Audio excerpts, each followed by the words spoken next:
bez uzvarām. Liepājas komanda, turklāt RFS uzvarēja 12 reizes, 4 reizes fiksēts neizšķirts, 16 spēlēs 12-4-0. Tāda bilance tieši virslīgā starp RFS un Liepāju. Karashima no distances un bumba nokļūst vārtos. Japānis ļauj RFS izlīdzināt rezultātu otrā puslaika pašā sākumā, 2. minūtē. Teicams sākums RFS. Nostrādāja standarta situācija un tā sauktā otrā bumba atlēca uz 16 metriem. Un Karashima futbolists, kuram diezgan maz gūto vārtu viļņu. Liepāja varētu 1 minūtes laikā atgūt vadību.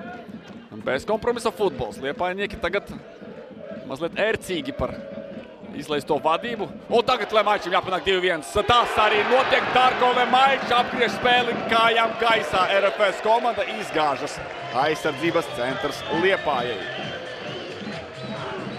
Kā tad tā nospēlē bez savainotā Vjačeslavas Sajeva Liepājas aizsardzības centrs.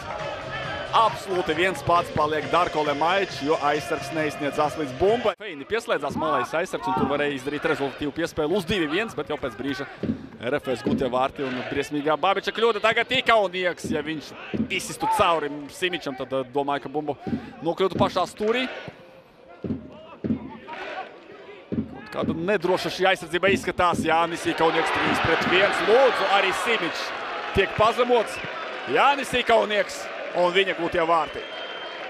Individuāls izpildījums un sajūta, ka spēlē kādu salīdzinājumu iedod, lai nevienu neatvainotu. Divas dažāda līmeņa komandas.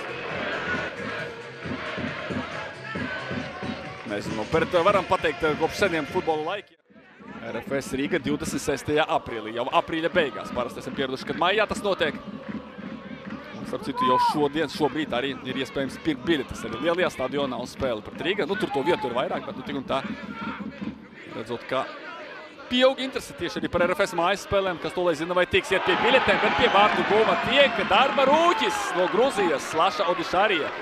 Tamas Pertija varētu tagad aplaudēt, bet viņš, diemžēl, bēdīgā stājā nolūkojas, kā viņa tautieties RFS kreklā gūst vārtus no diezgan šaura leņķa. Pirmo reizi ir vēlme pavaicāt Liepājas Vārtsarga Petkovičam, bet paskatīsimies atkārtojumā.